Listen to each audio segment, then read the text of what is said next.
Welcome back to Just Chattin'. And this is the series of videos we do on Thursday and Sunday evenings just for our own entertainment. So, once again, I thought we would take a look at some of the topics in the news. We'll do a little bit of a dive, see what we can sort of tease out, separating the clickbait headlines from the actual truth of the situation. So, when we come back, we will get started. Oh, and for the Audie fans, here, that's where he is. Audie is over here in the chair behind me, sound asleep. Spring has come, and apparently it's just knocking him out. Who knew? All right, we will be back in a minute and get started.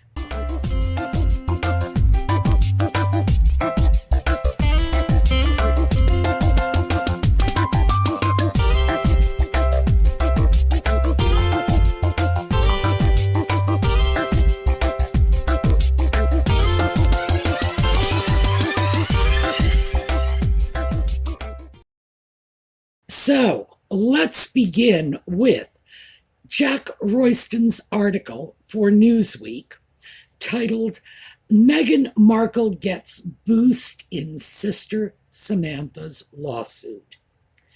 Well, for those of you who have been following the news for any length of time, you will know that Jack Royston is one of Nutmeg's sort of go-to news people, if you want to call it that. He's listed as Newsweek's royal correspondent, and I don't see that he is doing much in the way of royal corresponding, but he certainly does seem to have a very intense interest in keeping Nutmeg and the ginger sock puppet well positioned in the headlines. So, is it surprising that he would frame this story in this way? Not at all. But let's take a look at what is actually going on with this so-called boost in the lawsuit. Okay, Samantha has brought a lawsuit against Nutmeg, as we all know, alleging that she was defamed by a number of statements Nutmeg has made. First in the Oprah, actually, no, that wasn't first. First in Finding Freedom, and then in the Oprah interview. And among other things, Nutmeg had said that she was raised as an only child. Well, I'm not sure that's the terminology they're bandying about. I seem to recall that it was more she grew up as an only child. Regardless, given the fact that she was not an only child, that she had two siblings, and that she spent much of her early life in the same household with those two siblings, yeah, it's false. And Samantha feels dissed.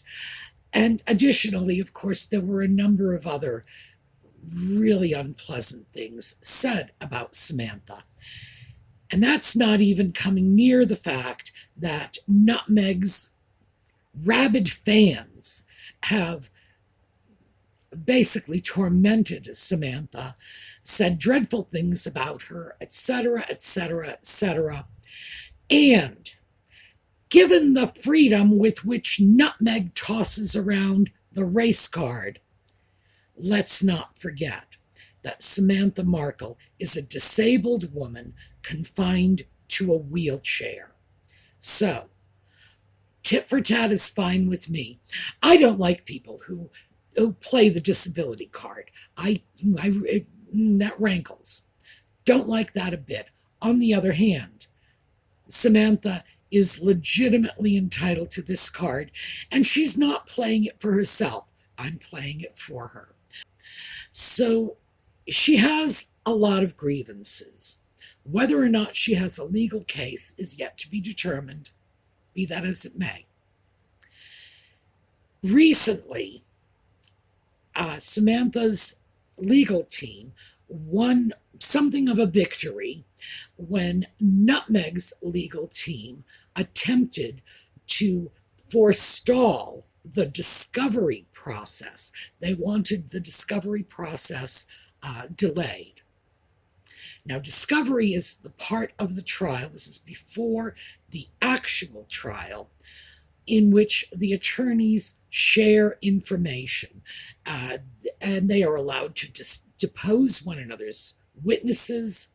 They have a chance to learn what is going to be laid out in the trial, because contrary to everything we see on TV, courts don't like surprises. Courts do not want to have to waste time, go through endless delays because someone is surprised by testimony and then will need the opportunity to do research to refute the testimony.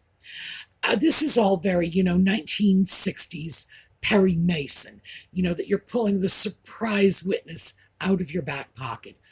Courts don't like surprises. That's all there is to it.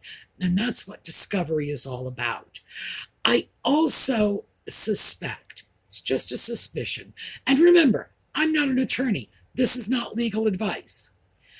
I also suspect there is that little thing in the back of everybody's mind that once the entire case is laid out for both the plaintiff and the defendant, that the parties will come to their own agreement and not continue to utilize the court's time. But that's just my suspicion. So anyway, when the courts decided that discovery would begin, this is a victory for Samantha. Nutmeg's attorneys, meanwhile, are already asking that the court dismiss Samantha's case. In other words, just throw it out as having absolutely no merit on the surface. Who knows where that will go? Because frankly, you can never predict what a judge is going to do. You can never predict what a jury is going to do. You truly need a working crystal ball to do that. So Samantha's team has said, well, discovery is supposed to begin, but Nutmeg is not cooperating with us. In fact, the words they used were stonewalling. That she is not beginning the discovery process. No witnesses have been made available for deposition. They're not cooperating. And Samantha's legal team went to the court to try to force Nutmeg's cooperation. And there are a lot of ways that can be done. A judge can simply order Nutmeg's lawyers to start preparing these depositions. It's that simple. But it's important to remember that in the meanwhile, Nutmeg has this motion to dismiss the whole thing out of hand, and that's still pending.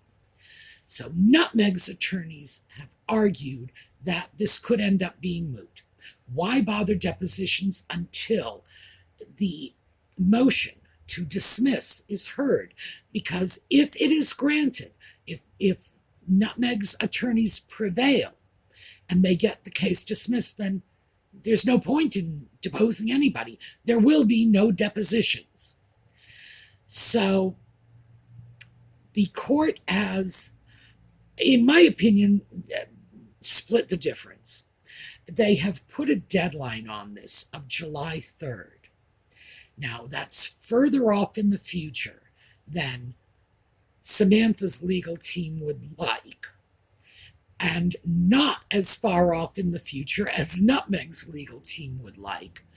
But the fact that the court did not order Nutmeg's legal team to begin the depositions is hardly a boost. It's not a victory. It's nothing.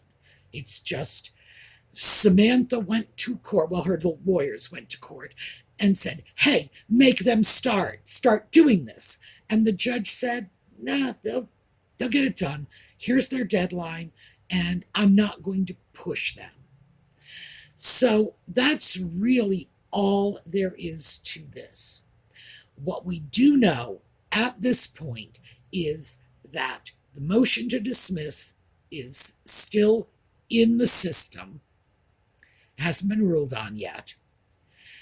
And we know that currently, and this could all change with that motion to dismiss, but currently the depositions are supposed to be done by July 3rd, and it is expected that the actual trial date will be sometime in January, and the trial is expected to last 5 days. So, there's no question but that even if the depositions are all delayed until the 3rd of July, that there's still 6 months. There's no great handicap. It's not as if, depositions are going to be gathered on the 3rd of July and the trial is going to start on the 5th. It's not going to happen. So, is this anything? No, this is kind of non-news. What it means, in effect, when you just strip all the nonsense, nothing's changed. It is still, the case is still in the same situation. It's still tracking along the system just as it was before Samantha asked the courts to intervene, before they refused. So keep in mind that for the average person who doesn't deal with court cases, it does seem like these things are taking a very, very long time, that they're getting very dragged out. But no, this is just normal. Lawsuits ordinarily take years, sometimes decades. And in this case, there are a lot of things to be factored into it. It's high profile. There are a lot of famous people involved. And Samantha, for example, is looking to depose Nutmeg Harry, Jason Kanoff, the chief of staff for the Sussexes, former chief of staff, and Christopher Boozy, among others. So who knows where this is all going to go? My personal suspicion, and I will throw this out, my personal suspicion is that Samantha is hoping to be able to just kind of, here we go, take a little pen, poke around in the corners and scoot out some of the little spiders hiding there. And just a personal suspicion, because it does seem like some of the depositions she's looking for are really not relevant. But hey, I'm not privy to her legal team's strategy, so who knows? They might be. But is this some sort of great, well, what did he say, boost to Nutmeg's side of the legal problem? No. It is exactly the same as it was a few weeks ago. Things are just moving along, and they're being allowed to move along in their own time. And it does appear that the judge is hoping the case will go away and the sisters will behave like sisters. But I think we all know that's probably not going to happen. Next up is, this is an opinion piece from Daniela Elzer. She is an Australian journalist who is being quoted as a royal expert. And I have no idea what her qualifications are for the title of royal expert. She is, as far as I can tell, an Australian journalist with no particular connection to the royal family. So, I don't know. I've mentioned this before. I think a lot of people are being called royal expert with no basis, and I think this is just another one. Elzer has written an opinion piece in which she thinks that Charles is making a mistake by not including the putative Sussex children in the coronation celebrations. And it seems that her reasoning boils down to 2 points. One, diversity. Well, yeah, little Southern California children going to a formal occasion in London, that's pretty diverse. But frankly, that's all the diversity you're going to get from those 2 little children. They are being raised away from the royal family. They are being raised in Southern California. The children have distant ethnicity, and perhaps that is what she is referring to. But the fact is, I've seen pictures of the putative children, and frankly, they're as white as I am. So I'm not seeing them as being particularly effective symbols of diversity. Elzer goes on to say that she thinks this will go a long way toward healing the rift between the Sussexes and the rest of the royal family. And that's mind-boggling, because I've got to say, at this point, does anybody really think that the rift can be healed? That it would be a good idea for this rift to be patched over and give Nutmeg and the Ginger Sock Puppet more free access to the royal family, which will just be more fodder for more interviews and more Netflix documentaries and more tell-all books, more opportunities to slam the royal family in any way they can. I think that ship has sailed. I think the most anybody can hope for at this point is some kind of détente that at least keeps people from throwing the dishes at dinner. I think that's about it. I cannot imagine that the royal family is willing to consider apologizing to the sock puppet. Oh, remember that cat I was talking about? Well, yeah, he just made his presence known. I cannot imagine that Prince Charles is going to be willing to apologize to the sock puppet. And the sock puppet apparently is demanding apologies. Apologies to his wife for their racism. Apologies to himself for their genetic pain that they have visited on him. And beyond that, why on earth would the Sussexes themselves want their children linked to people they have already declared very publicly to be racists and purveyors of genetic pain? I'm pretty sure the ship has sailed. I really think that Nutmeg and Ginger have taken things way too far.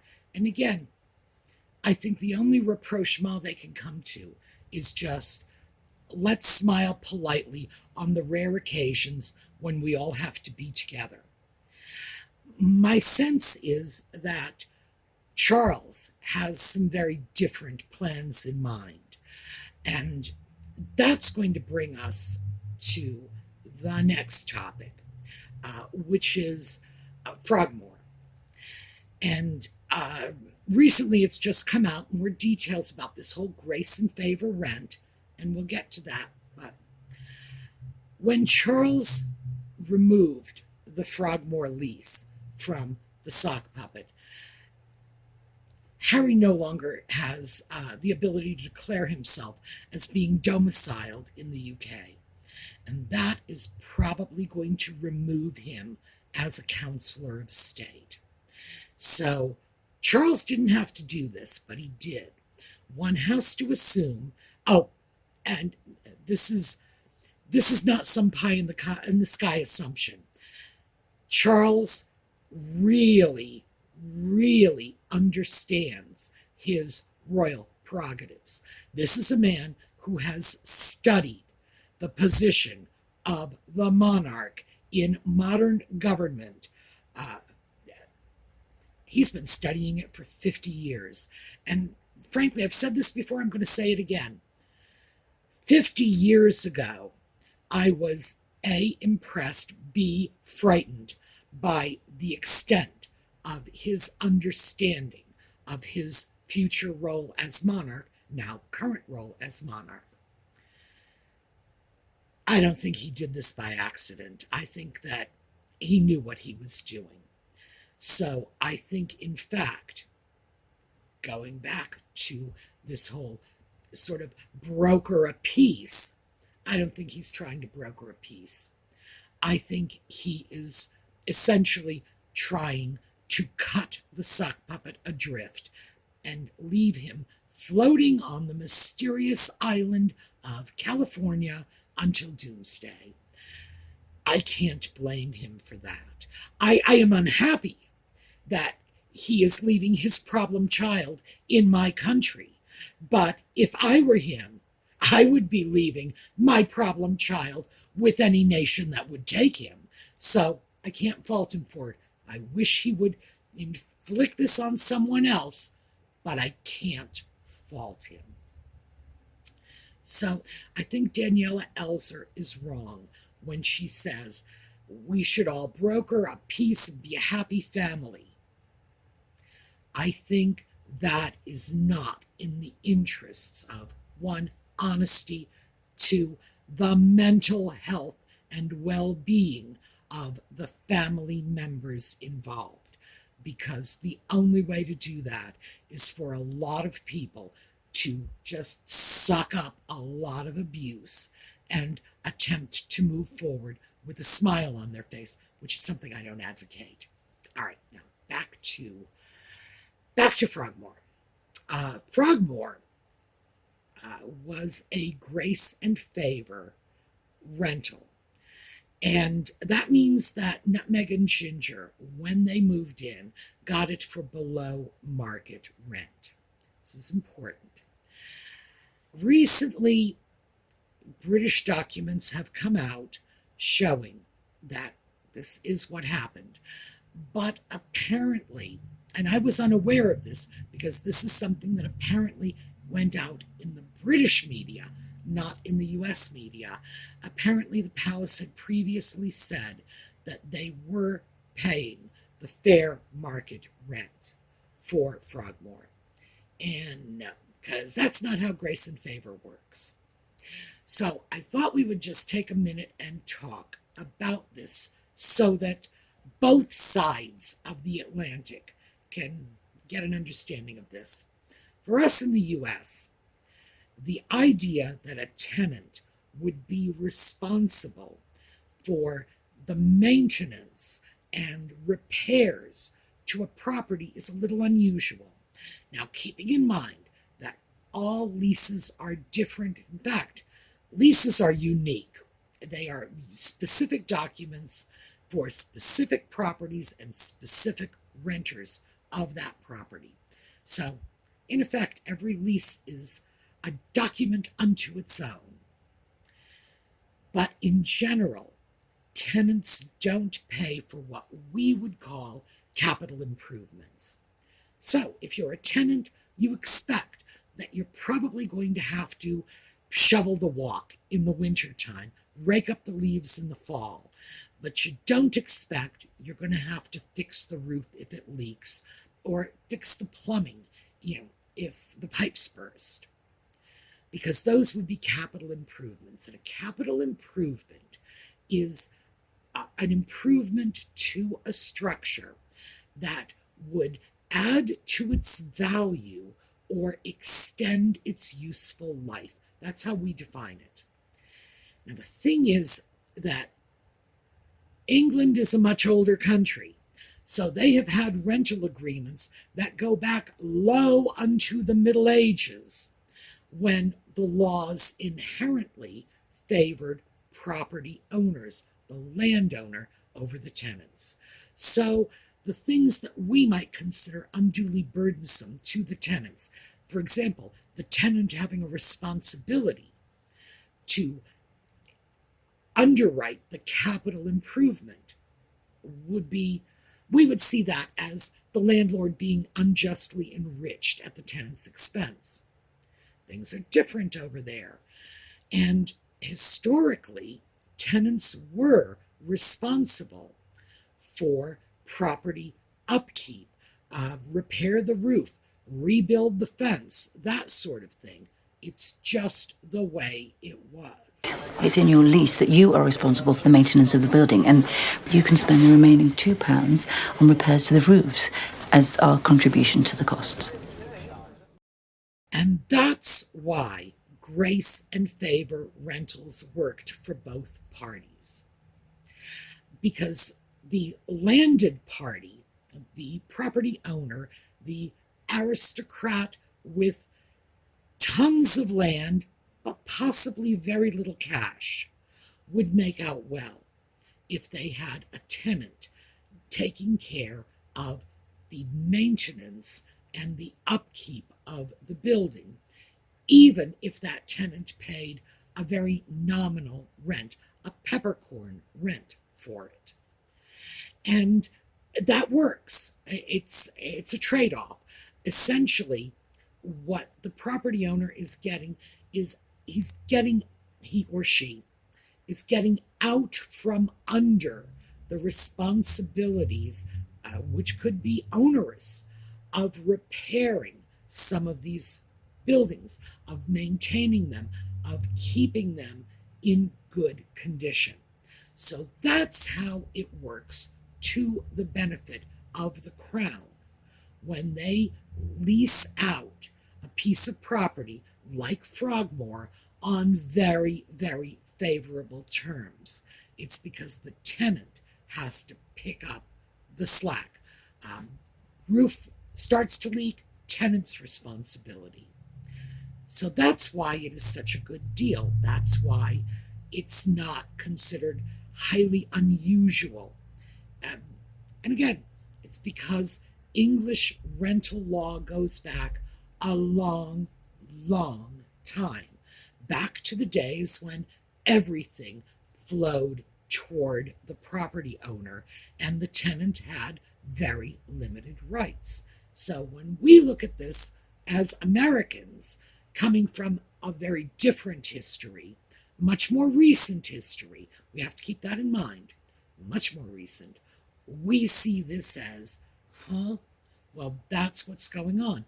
So we have trouble even understanding that there is another side of that. So I did want to throw that out because, in fact, and there's a downside too, because Nutmeg and Ginger